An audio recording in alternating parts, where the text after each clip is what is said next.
Hi hello everyone, అందరికీ నమస్తే. అందరు ఎలా ఉన్నారండి? బాగున్నారా? నేనైతే చాలా బాగున్నానండి. ఇది నిన్న వ్లాగ్ అండి. మార్నింగ్ అయితే నిద్రలేసిన తర్వాత ఫస్ట్ అయితే ఫ్రెష్ అయిపోయి వంటగదిలోకి వచ్చి వంట పని అయితే స్టార్ట్ చేశానండి. అయితే పొద్దున్నే వీడియో అయితే స్టార్ట్ చేయలేకపోయాను, ఎందుకంటే ఫోన్ ఛార్జింగ్ అయిపోయిందనమాట. నేను చూసుకోలేదు. సో ఇంకా ఛార్జింగ్లో పెట్టేసి నేను స్టవ్ మీద బియ్యం కడిగి పెట్టేశాను. మరో పక్కన పిల్లల కోసం ఎగ్స్ అయితే పెట్టేశానండి. ఇప్పుడైతే వీడియో ఆన్ చేసుకున్నాను. ఒక 70% ఎక్కిన ఛార్జింగ్ ఈ లోపలని. సో నేను మా వారైతే టీ పెట్టినాక అని అడిగారు. పాల ప్యాకెట్ అయితే కట్ చేసి మా వారికి అయితే నేను టీ అయితే పెడుతున్నానండి. నేను రేపు వ్లాగ్ పెడతానో పెట్టనో నాకు కన్ఫర్మ్గా తెలీదు. ఎందుకంటే రేపు నేను కాలు చూపించుకోవడానికి హాస్పిటల్కి అయితే వెళ్దామనేసి అనుకుంటున్నానండి. కాలు నొప్పి వస్తుంది అని చెప్పాను కదా, హాస్పిటల్లో త్వరగా అయితే ఇంటికి వచ్చి ఎడిటింగ్ చేసి వాయిస్ ఓవర్ ఇచ్చి పెడతాను. ఒకవేళ హాస్పిటల్లో లేట్ అయితే సాటర్డే నేను వ్లాగ్ అయితే పెట్టకపోవచ్చు. మళ్ళీ చాలామంది వ్లాగ్ కోసం కామెంట్ పెడతారు కాబట్టి చెప్తున్నానండి. సో ఇంకోండి రైస్ అయితే ఉడికిపోయింది, అన్నం అయితే వాచ్ చేసి తర్వాత ఏమో మా హస్బెండ్ కోసం టీ పెట్టాను. ఎగ్స్ కూడా బాయిల్ అయిపోయినాయండి. ఎగ్స్ని అయితే పక్కన పెట్టేసి పొయ్యి మీద పాలు అయితే పెట్టాను, పాలు మరుగుతాయని. ఈ లోపల నేను పప్పుచారు అయితే కాద్దాం అనుకుంటున్నానండి ఈరోజు. అందుకనేసి ఉల్లిపాయ ముక్కలు పచ్చిమిరపకాయ ముక్కలు అయితే కట్ చేసేసుకున్నాను. అయితే పప్పుచారు కాస్తున్నాను కాబట్టి ఇంట్లో ఉన్న అన్ని రకాల కూరగాయలు కొన్ని వేసుకుంటే బాగుంటుంది కదా అనేసి నా దగ్గర ఉన్న కూరగాయల మట్టికి అయితే తీసుకుని వాటిని కూడా కట్ చేసేసాను. ఈ లోపల టీ అయితే మరిగిపోయిందండి. ఇంకా టీని అయితే వాచ్ చేస్తున్నాను.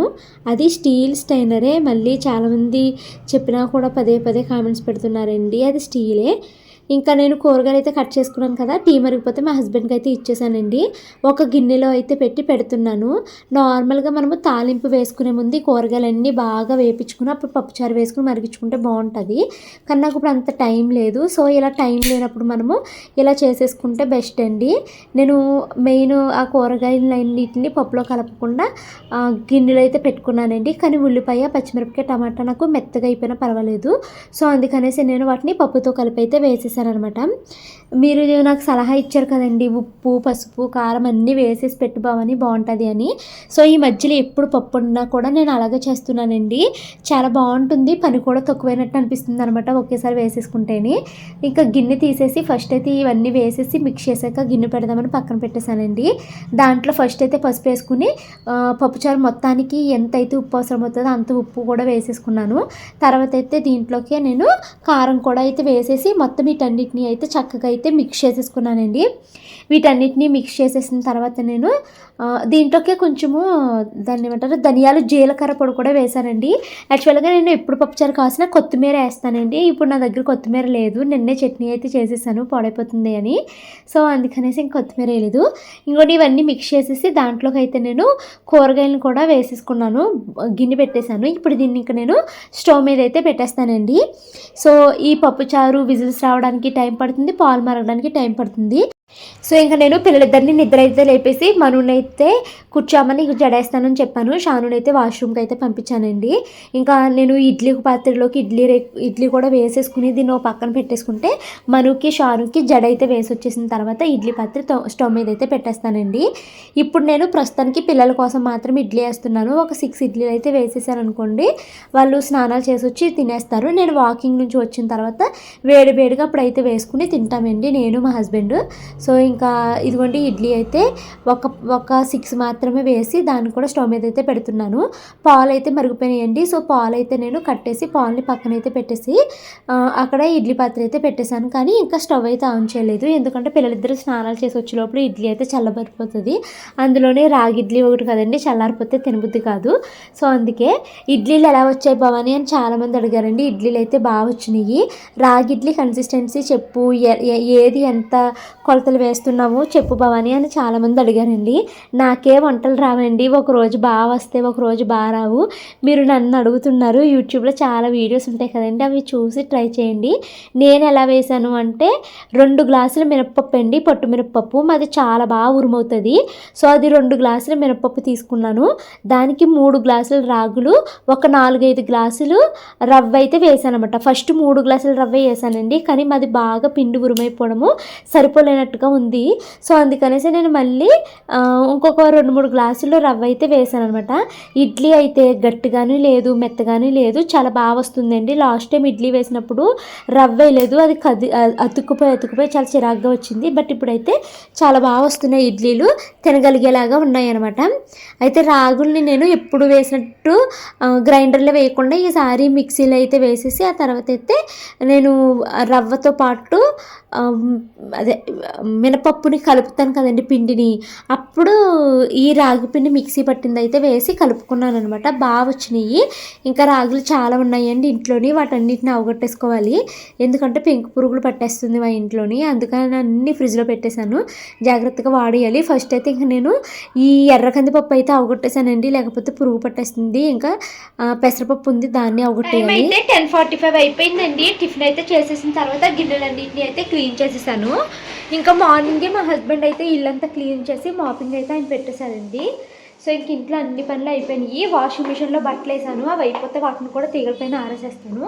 ఇంక ఇప్పుడు నాకు క్విక్గా ఎడిటింగ్ వర్క్ కంప్లీట్ చేయాల్సిన పని ఉంది. సో త్వరగా వర్క్ అయితే పూర్తి చేసేసుకుంటాను. మీతో ఇంకా తర్వాత మాట్లాడతాను. నా ఎడిటింగ్ వర్క్ మొత్తం కంప్లీట్ అయ్యే లోపల బట్టలు అయితే వాషింగ్ మిషన్ కంప్లీట్ అయిపోయిందండి. ఇంకా ఈ లోపల మా హస్బెండ్ కూడా ఇంటికి భోజనానికి వచ్చారు. ఇద్దరము కలిసి భోజనం అయితే చేసేసి నేను అప్పుడైతే బట్టలు అయితే ఆరవేసుకుంటున్నానండి తీగల పైన. అటుపక్క తీగ పైన బట్టలన్నీ మా హస్బెండ్ అయితే ఆరేస్తారు, ఎందుకంటే నేను సమ్మర్ వచ్చింది అంటే ఎక్కువగా బయట ఎండకి ఎక్స్పోజ్ కానండి. ఎంత కుదిరితే అంత చీకట్లోనే తిరగడానికి ట్రై చేస్తాను, లేదా చల్లదనం ఉన్న చోట మాత్రమే తిరుగుతాను అనమాట. నాకు అటుపక్క బాల్కనీ కానీ లేకపోతే పిల్లలు చదువుకునే బెడ్రూమ్ ఉంటుంది కదండి, దాంట్లోకి 4 o'clock వరకు నేను వెళ్ళను, ఎందుకంటే చాలా ఎక్కువ ఎండ అయితే మాకు ఆ గదిలోకి వస్తుంది అనమాట. మెయిన్ ఈ వెలుతురు నాకు ఫోర్ హెడ్కి తగలకూడదు. సో అందుకనేసి మా హస్బెండ్కి నా గురించి బాగా తెలుసండి. ఆ పక్కది 2 తీగల మీద తను సగం బట్టలు అయితే ఆరేసేస్తే ఇటు పక్క తీగల మీద నేనైతే బట్టలు ఆరేసుకుంటున్నాను అనమాట. ఇలా మన ప్రాబ్లమ్ని అర్థం చేసుకుని మనకి హెల్ప్ చేసే హస్బెండ్ ఉంటే చాలా అదృష్టం కదండి.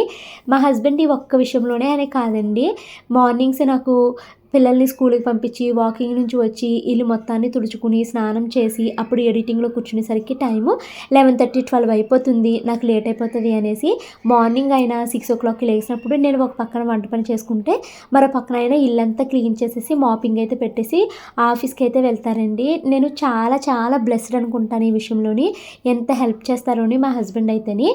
ఇంకా ఈ రోజైతే మాత్రము చాలా ఖాళీగా ఉన్నట్టు అనిపించిందండి.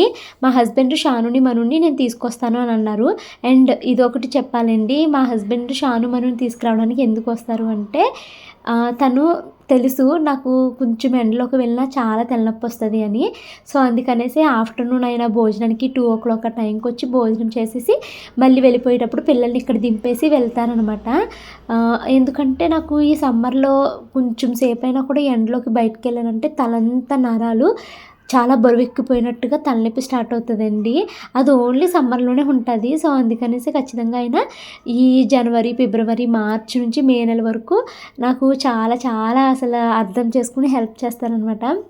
ఇంకా మా హస్బెండ్ పిల్లల్ని తీసుకొస్తాకి ఆఫీస్కి వెళ్ళి స్కూల్ దగ్గరికి వెళ్ళారు కదండి, నేను కొన్ని బట్టలు హ్యాండ్ వాష్ చేయాల్సినవి అయితే బయట పెట్టేశాను. అంటే ఇందాక వాషింగ్ మిషన్లో వేసాను కదండి బట్టలు, అవి కాకుండా కొత్తవి మేము హ్యాండ్ వాష్ చేయాల్సినవి ఉంటాయి కదా కొన్ని, పిల్లలు ఇప్పుడు వచ్చి ఒకసారి కూడా వాషింగ్ మిషన్లో వేయని బట్టలు ఉంటాయి కదండి, అవి తెల్లటి బట్టలు నావి అవన్నీ పక్కనైతే పెట్టుకున్నాను. వాటన్నిటిని నీట్గా ఉతికేసి తీగల పైన అయితే ఆరేసేసాను. టైం అయితే కరెక్ట్గా 4 o'clock అవుతుందండి. బట్టలన్నీ ఉతికేసి తీగల పైన అయితే ఆరేసేసాను.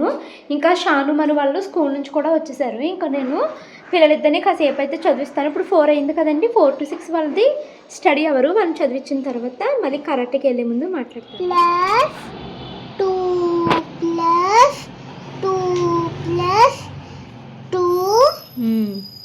equal to 1 2 3 4 2 2 4s are 8 4 times 2 equals to 8. Next इनकी 4 plus 4 plus is equals to 3 4s are 12.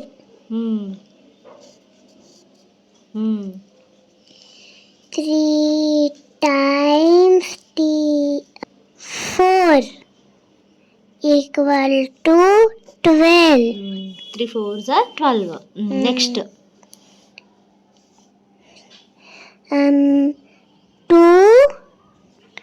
2 plus 2. ఈ సర్కిల్లో ఇవి ఎన్ని ఉన్నాయి ఇవి కౌంట్ చేయాలి. 6 plus 6. 6 plus 6. 6 నీట్గా గుడ్ హ్యాండ్ రైటింగ్ లేదు నీ దగ్గర.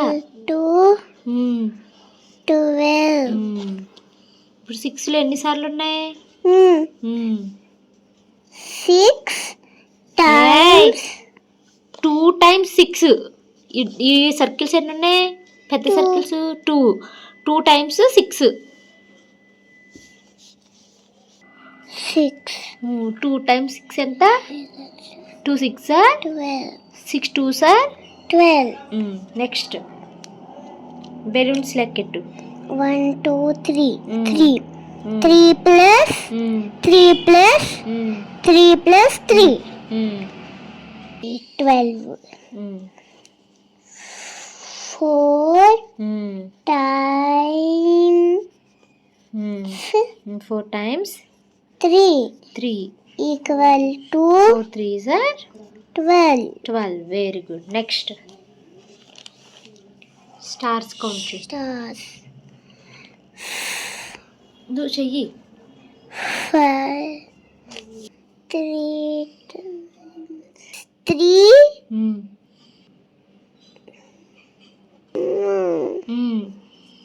6 plus నోరు లేదా?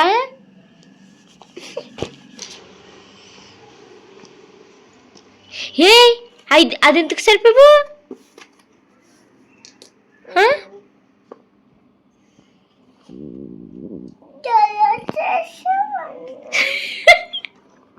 అది ఎలా చేసావంటే అది కరెక్ట్ చేసావి, కింద తప్పు చేసావి, దీన్ని చేసినట్టు అది చెయ్యి అన్నాను నేను. ఏంటది జీరోనా?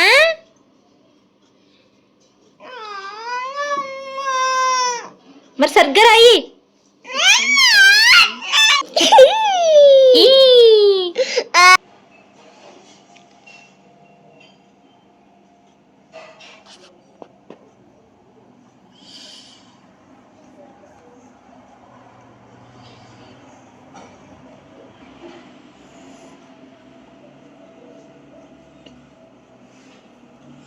నీట్గా రాయి. ఆ 5 ఏంటి అలా ఉంది మనం? ఏంటే బాబా అది ఇప్పుడు ఏంటి? ఆ నెంబర్ ఎంత? 15లా ఉంది. అది అసలు 15లా ఉందా? వంకుపోయిన బీలా ఉంది అది.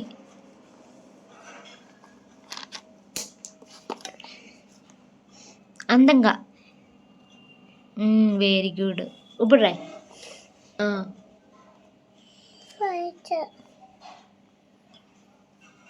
3 5s ఉన్నాయా అక్కడ? 5 3s ఉన్నాయా?